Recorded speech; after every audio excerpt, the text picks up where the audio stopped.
We pressed the button. We're live. We're live. Good morning. Welcome to Funsize Live, Friday. 10 minutes of Q&A every Friday here on LinkedIn and on Debbie's Facebook if you're watching there. Hello. Hello. Every time we go live, it's like we're shocked. It's live. It's like we get so excited, don't we, about these small moments. But that's good. You should get excited about small moments. That's what life is all about. Exactly. We should get excited about small moments, especially at the moment in the COVID landscape. All we've got is small moments, isn't it? We don't have those big moments. But apart from talking about big and small moments, what are we talking about this morning? Bertie. Today we're talking about, can we say shit on LinkedIn? Ah, fuck it. Yeah, don't be a shitty marketer. That's what we're saying today, and we're getting pointy in everything because that's what we're doing. We're talking about shitty marketing techniques that we are all, I think we all have experienced. And this is a subject that gets Debbie very excited, in an angry way. It's just sort of time wasting. It annoys me because it wastes time, and I think. So we've both got examples of messages that people have sent in DMs, so in private messages on various platforms. I tend to get a lot more on Instagram, and you've got some examples of LinkedIn. And it's really, nobody wants to be sold to, and they tend to come at it in a really sleazy way, like a really roundabout sleazy way that just makes you think, oh, like this isn't a dating app, you know. You don't have to like stroke my ego. So do you want to kind of share your read out some of yours, and then we'll read out some of ours. And then we're going to say what to do instead. Don't do this. Just before I read that, I'm just going to say, someone asked me this question a couple of weeks ago, and we'll cover this now. And basically, they said, how do I reach out to people on LinkedIn? I was like, don't was my answer, and then added context. And hopefully this gives you that context of what it means. So let's give an example. I got a message on Tuesday. I was going to share it on the screen, but I wasn't confident I could block out the guy's name or anything. It's like, hey, Bertie. That's a good start. He knows my name. I noticed that we have connections. Okay. I had a chance to check out Bertie Cord and found it pretty interesting. I'd love to have you in my network. What a load of bollocks, right? For one. I gave him the benefit of the doubt. So I then went back to him and said, thanks, Jamie. What did you find interesting? Let's see. Hi, Bertie. This came back a few days later. I appreciate your unique approach to the industry. Definitely someone worth connecting and networking with. In fact, if you're open to it, I would love to find a chat with you over the phone and briefly see if there's any way we can further support each other. Either way, have a great week, Jamie. Jamie, you've not answered my question there, and it's more bollocks that you're giving me. Awesome, Jamie. Thank you. How would you say my approach is unique? No answer. So it's just generic rubbish. I know that people can see through it. And that's a perfect example. And this is just one. Poor Jamie. We've named him here. We haven't gone through his second name, but this is common. I literally would get 5 of these a day. Like it's constant. And it's always the same thing. It's always the same thing. We have shared connections. It's like you're just copy and pasting a message, and it's the wrong thing to do. And after you've gone through yours, let's talk about what the right thing to do in these situations, because I have a few suggestions. Sure. So my examples are based on Instagram. And my first thing to say is they generally have a picture of a really pretty woman as their profile picture and a woman's name.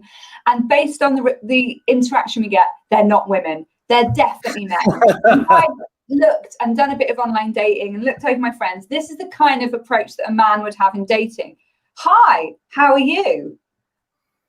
I'm all right. And then they go, your profile is really impressive. And you're like, thanks. You're most welcome. What are you doing these days? Well, check out my website. That's great. Where are you from? I would like to suggest something about your Instagram page. I'm like, sure, go for it. And then it's like, as I said, your whole profile is amazing. Why don't you grow and make your Instagram more successful? And then I'm like, well, that's the idea. That's what I'm trying to do. And then one of them, I actually wrote, like, what did I write? I said, oh my God, this conversation is so boring. Like, you're just wasting my time coming backwards and going, what are you doing these days? I'd like to discuss something interesting with you. It's like, you just want to sell me something. if my profile is so impressive, why are you telling me I need to improve it? Like, what's going on here? And I just don't believe that Emma Wilson, and also there's no surname is Wilson, it's Wilson, is a real person. And it's just some guy, I don't know, who's a marketer trying to get you to buy their stuff.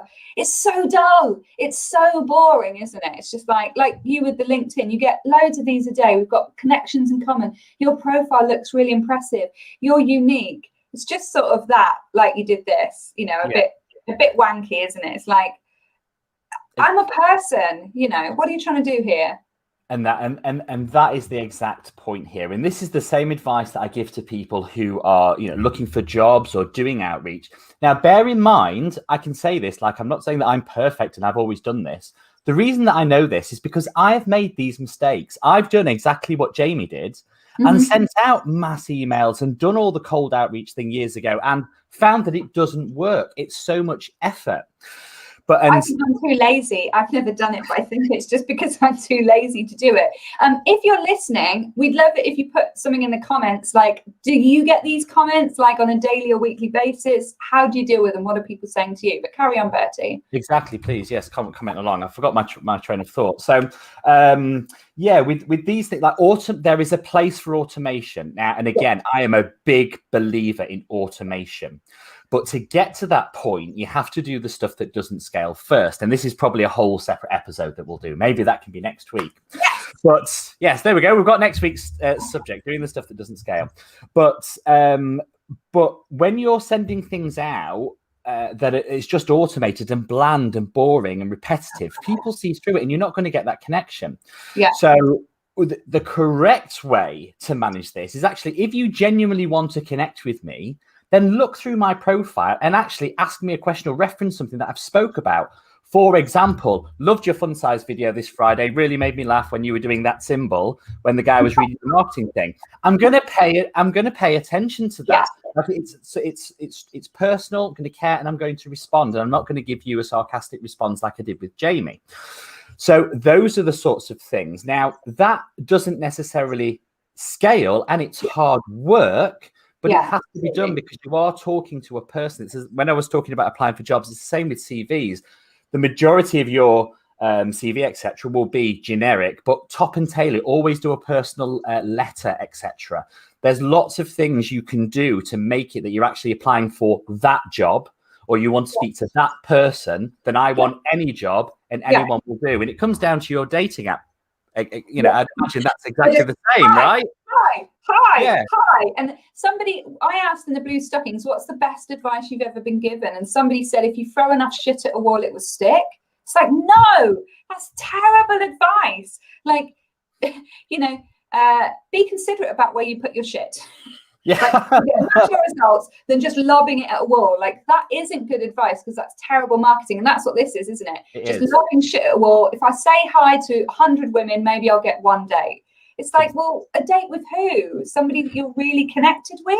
Or somebody that makes sense? It's just like... Or someone that just likes shit, you know? And it's, you know, that's not...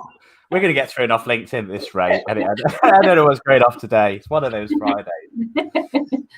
But yeah, keeping it personal, actually connecting, building that personal connection with someone is the most important thing. So, you know, cold outreach is okay, but you are actually then connecting. Like I responded to a comment yesterday. I'd watched somebody's video, and just at the end of it had like a little, they'd put in their subtitles like awkward wave and did a little awkward wave. So that was in my comment. That instantly got a response because I clearly watched the video rather than just randomly commenting and stuff. So it just applies. If you're making that effort to speak to someone, actually speak to them, and you know, and just make it about them and what you can do for each other. And this works in all ways. Like you said, if you're applying for a job, just don't apply for tons of jobs. Be specific and go for the business you want to work for. And it works in PR as well. You know, if you want a journalist to write about you, tell the journalist which articles they've written you love and why you think they would be the best journalist to turn your story into a reality. Like, we are all getting spammed with messages all the time. So the more personal you can make it, the bigger chance of you actually building a connection with that person. And it does take time, but it's so much more worth it than just blanketing everybody with the same thing. So we've got a quote here from Perfidious Jewelry. So many. Oh, yeah, we've got two there. My favorite email fail was the person who left blank insert example space in the middle of it. Yeah. So, it's not about your recent post. It's just that, isn't it? Oh, I love that. Not even kind of personalizing the blank space bit. Like, what a loser. That was stupid, wasn't it? Yeah, exactly. And this kind of thing, like, hey, your work should be seen by more people. I love it. It's like, well, it doesn't sit well, does it? It doesn't feel good. Yeah. Thank you for sharing them with us, Perfidious Jewellery. That's exactly the type of thing that we're talking about. And then you look at their account and they've got like 3 followers. It's like, why am I going to listen to you to start with? Exactly. The people who were spamming me on Instagram saying that they could make my account amazing were following 5,000 people and had like 60 people following them. It's like, you're not even good at this. Like, you're not even good at this. Why would I listen to you? I had somebody message me saying, I can really build up your leads on LinkedIn. And I just responded, but what, by doing this, sending shitty messages to people? I didn't get a response to that one either. It's like, it's just so predictable. Interesting when you said about like throwing shit to the wall and stuff. Sorry, LinkedIn, we've done it again. That I was at a networking meeting when you could like meet people in person. I was sat opposite a marketing director. I'd been invited to this thing, so I really had to bite my tongue because I didn't want to upset the person that had invited me. But this marketing director of a big agency that I won't name because I can't even remember because it was that stupid, was telling somebody at the table that they needed to be sending out, or they've been sending out 2,000 messages a day or a week on LinkedIn doing exactly that sort of stuff. And he's like, it's great. We get loads of connections. I'm like, you absolute potato. Like, what are you saying to people? Like, this is really, really bad advice. Yeah. It's really bad advice. But it's when you've got someone in that kind of capacity, like, I'm a marketing director and this is like, people listen, but then they do that and then they get the same responses from the responses that we, and it just doesn't work. You just look like an idiot. So don't do it. Don't be a shitty marketer. Don't be a dickhead.